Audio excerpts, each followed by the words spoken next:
Sir, आज काँग्रेसचं EVM विरोधात आंदोलन आहे, राज्यभर आंदोलन करतात वेगवेगळे नेते. महायुतीमध्ये आम्ही सर्वांनीच जनतेचा विश्वास संपादन केला आहे आणि जनतेचा विश्वास जेव्हा आमच्यावर जनतेने टाकला तेव्हा अजूनही महाविकास आघाडी या पराभवातून बाहेर निघत नाही आणि महाविकास आघाडीचे नेते शरद पवारजी, सुप्रिया सुळे आणि सर्वांनीच म्हणजे एक राष्ट्रवादी काँग्रेस शरद पवार म्हणतात की ईव्हीएमचा दोष नाही आहे आणि दुसरीकडे काँग्रेस म्हणताय की ईव्हीएमवर खापर फोडताय. मला वाटतं हा नरेटिव्ह तयार करण्याचा भाग आहे. म्हणजे जे काही पद गेली आहे विधानसभा निवडणुकीत, जी काही त्यांची नामुष्की झाली आहे, ही नामुष्की पुन्हा स्थानिक स्वराज्य संस्थेच्या वेळी येऊ नये. म्हणजे हारले ते निवडणुकीत पराभव झाले की ईव्हीएम चुकीची आहे, या पद्धतीचा एक नरेटिव्ह, नवीन नरेटिव्ह या महाराष्ट्रात तयार करण्याचा प्रयत्न काँग्रेस पार्टी करत आहे. पण खरं तर आज मारामारी सुरू आहे काँग्रेसमध्ये. काँग्रेसची मारामारी, अंतर्गत लाठाळ्या आणि काँग्रेसवर जनतेचा गेलेला विश्वास, तो विश्वास जो गेलाय तो काही परत मिळणार नाही. त्यामुळे ईव्हीएमवर फार आंदोलन करून जनता काही ते आंदोलन आता ऐकत नाही, जनता त्या आंदोलनाला दखल घेत नाही. तेच नेते उभे राहतात, तेच नेते फोटो काढतात. आता ईव्हीएमचं जे आंदोलन आहे हे फोटो काढण्यापुरतं राहिलेलं आहे. एसटीची भाडेवाढ करताना परिवहन मंत्र्यांनी अर्थमंत्री किंवा मुख्यमंत्र्यांची चर्चा केली नाही का, असा प्रश्न उपस्थित होतो की दादांना ते माहीत नाही आणि आजपासून भाडेवाढ लागू झाली. मला असं वाटतं की कुठलाही भाडेवाढ वगैरे जे जनतेला जीवनाशी विषय आहेत ते कॅबिनेटमध्ये किंवा माननीय मुख्यमंत्री किंवा माननीय आमचे जे महायुतीचे नेते एकनाथजी, अजितदादा आणि देवेंद्रजी यांच्याही चर्चा एखाद्या वेळी झाली असेल, त्यात मला पूर्ण माहिती नाही. पण असे निर्णय घेताना मात्र महायुतीच्या आमच्या मुख्यमंत्री, उपमुख्यमंत्री यांच्याशी चर्चा घेऊनच झाले पाहिजे असं मला वाटतं. वीज दरासंदर्भात स्लॅब वाढ झालेली आहे, त्यावर विरोधकांनी टीका केलेली. उलट मी तुम्हाला सांगतो की जे लोक कमी वीज वापरतात त्यांना दिलासा मिळाला आहे आणि पुढच्या 5 वर्षामध्ये माननीय देवेंद्रजींनी, आमच्या सरकारने हे ठरवलं आहे की यानंतरचे जे टेरिफ पिटिशन असतील किंवा टेरिफबद्दल जी काही दरवाढीबद्दल प्रस्ताव असेल तो मायनस असेल, म्हणजे कमी रेटचा असेल. कारण सौर ऊर्जेवर जेव्हा वीज तयार होते आहे, ₹2.20 ₹2.40 वीज तयार होणार आहे. विजेची मागणी सौर ऊर्जेवर पूर्ण होणार आहे. त्यामुळे पुढचा काळ हा विजेचे रेट कमी करण्याचा काळ असणार आहे, विजेचे रेट वाढवण्याचा काळ नसणार आहे. आणि त्यामुळे मला असं वाटतं की विरोधकांनी टीकेकरता टीका केली आहे. काही दरवाढीचे प्रस्ताव हे मोठ्या ग्राहकाकरता, जे ग्राहक अजूनही जास्त वीज वापरतात, अपेक्षेपेक्षा जास्त वापरतात, पण काही दरवाढ जी आहे ती कमी करण्यात आली आहे, जे सर्वसाधारण मिडियम क्लास आणि कमी वीज वापरणाऱ्या ग्राहकाकरता त्यांची वीज कमी करण्याचा निर्णय घेतला आहे. छगन भुजबळ ज्या पद्धतीनं काल दिसले तुमच्या याच्यामध्ये, भाजपमध्ये येतील छगन भुजबळ अशी शक्यता काही तुम्ही तारे तोडताय. मीडियाच्या लोकांना माझी विनंती आहे की कार्यक्रमात आले आहे, तो काही पॉलिटिकल कार्यक्रम नव्हता. माजी सैनिकाच्या एक 550 एकरमध्ये ज्या पद्धतीने विविध तंत्रज्ञान त्या ठिकाणी विकसित झालं आहे, त्या तंत्रज्ञानाच्या विकासाच्या कार्यक्रमांमध्ये छगन भुजबळ, अमितभाई, मी स्वतः होतो. कोणतीही पॉलिटिकल चर्चा झाली नाही. तो पॉलिटिकल कार्यक्रमही नव्हता. भुजबळ साहेब आणि आम्ही सारेच एक होतो, एकनाथ शिंदे होते, सारेच होतो. त्यामुळे पॉलिटिकल कार्यक्रम नसल्यामुळे चर्चा करू नये. जरांगे पाटील पुन्हा एकदा आंदोलनाच्या तयारीत आहे, त्यांनी फडणवीसांवर देखील टीका केली.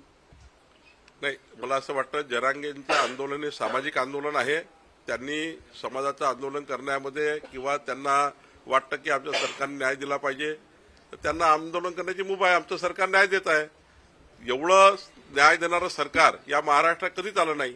देवेंद्र फडणवीस सरकारने 14 ते 19 न्याय दिला आणि आता माननीय देवेंद्रजींनी मराठा समाजाकरता ज्या विविध बाबी केल्या आहेत, तर जरांगेचं समाधान होईल.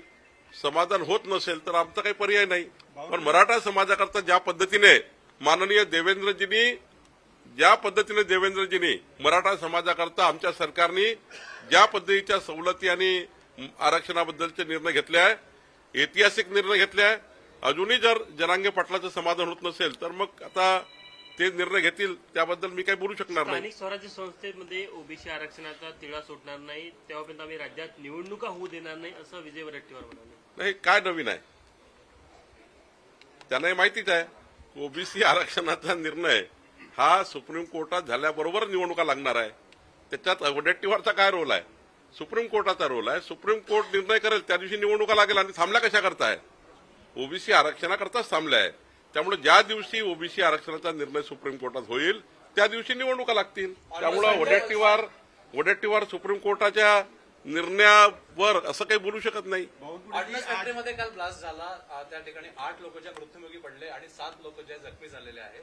महसूल मंत्री म्हणून या घटनेकडे तुम्ही कसं बघता? नाही, यामध्ये जे काही अपघात झाला आहे, जो ऍक्सिडेंट झाला आहे, त्यामध्ये सरकारचे पूर्ण लक्ष आहे. त्या ठिकाणी संपूर्ण सरकार म्हणून जे आमचे जिल्हाधिकारी आहेत, आमचे सर्व त्या ठिकाणचे प्रांत आहे, आमचं प्रशासन आहे, पोहोचलेलं आहे. आणि त्या सर्व जे काही परिवार आहे त्यांना मदत केली पाहिजे या भूमिकेमध्ये सरकार आहे. सहकार मंत्री झाल्यावर अमित शहा सहकार मंत्री झाल्यावर घर घर लागली सहकार खात्याला संजय राऊत यांनी टीका केली. नाही, संजय राऊताबद्दल तर काय मला कळत नाही. वेळेपणा त्यांच्या डोक्याला लागलेला आहे. एक प्रकारचे वेळेपणाचं नेतृत्व आहे. आणि संजय राऊतावर मी काही बोलू नये, कारण कालही संजय राऊत बोलले.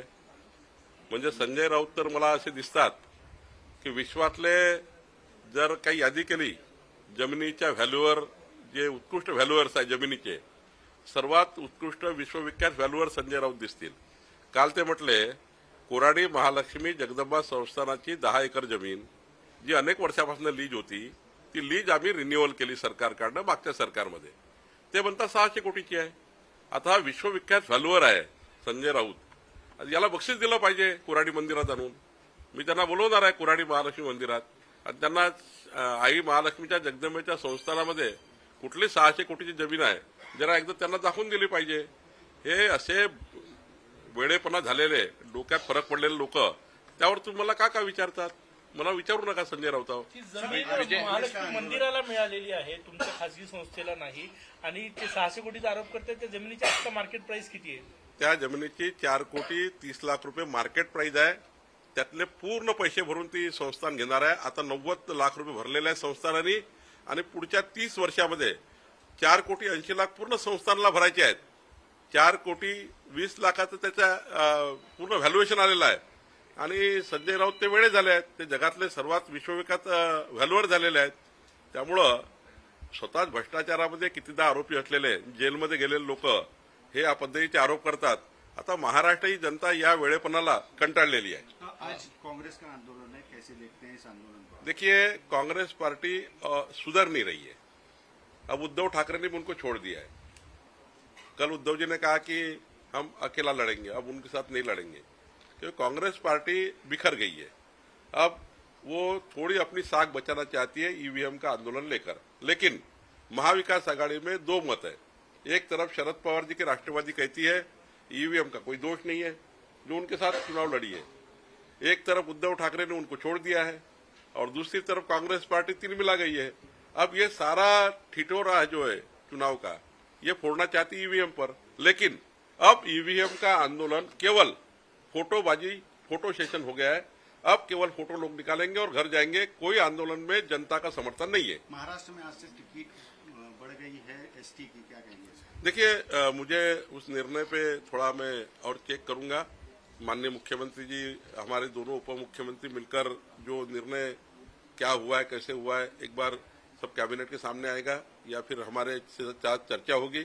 लेकिन जो कुछ आज मुझे आपके मीडिया के माध्यम से सुना है, निश्चित रूप से कुछ चर्चा तो हुई होगी.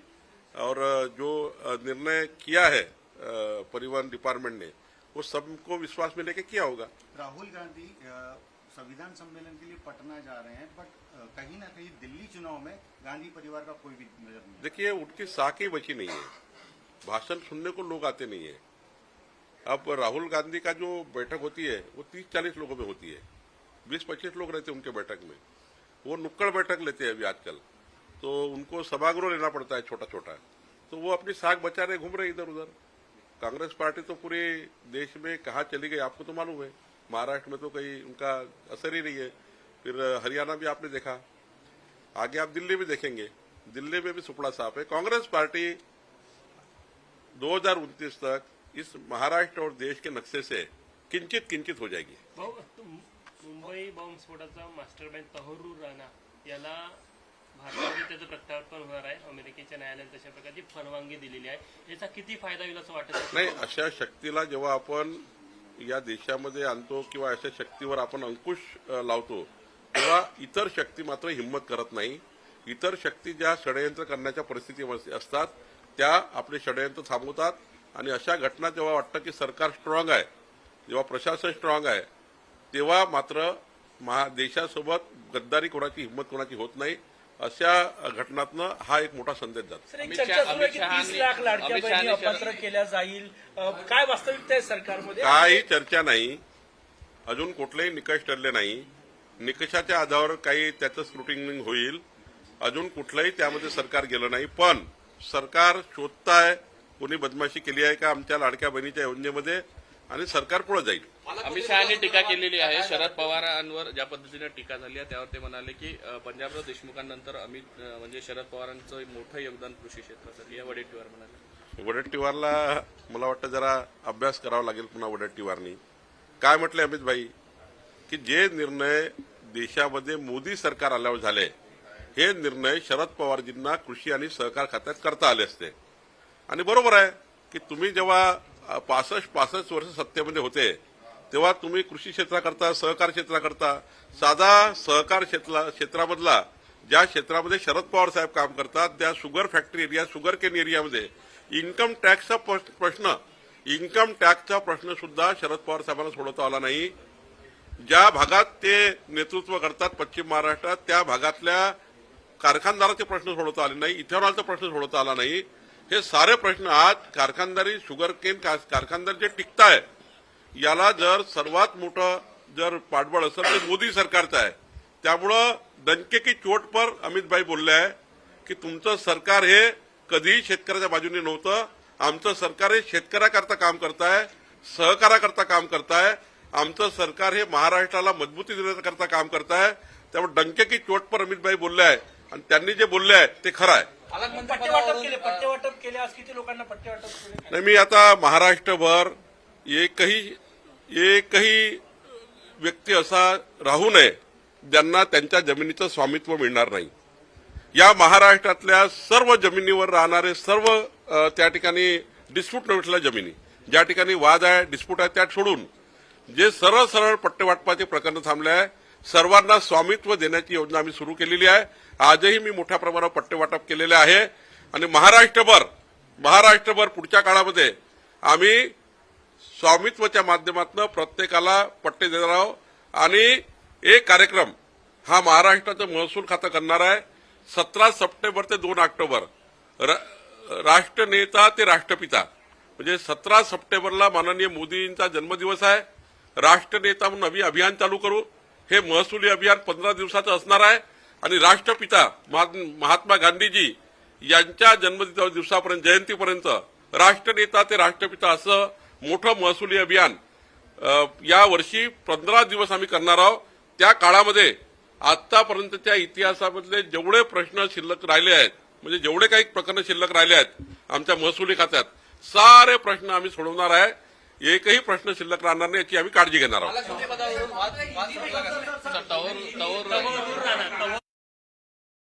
मुंबई मास्टर माइंड शरद पवार ने कहा है कि दावोस में उदय सामंत औद्योगिक समझौता करने का या पार्टी तोड़ने का?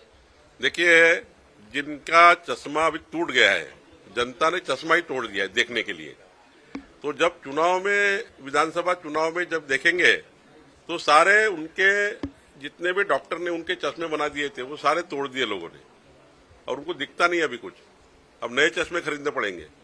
भाई डावोस में एक हमारे लिए अभिमान की बात है, हमारे देश के लिए और महाराष्ट्र के लिए अभिमान की बात है कि 15.75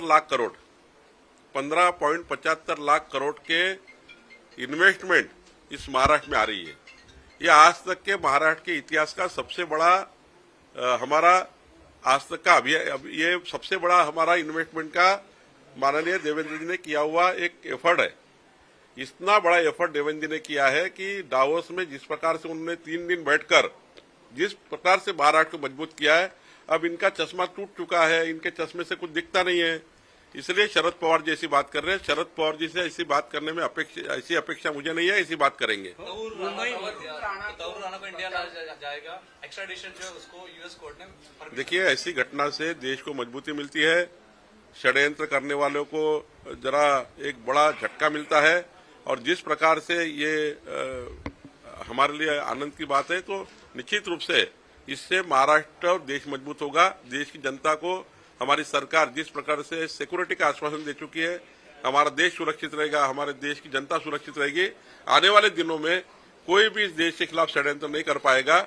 ऐसी घटनाओं से, ऐसे विषय से हमारे देश में मजबूती आती है। Thank you sir, thank you.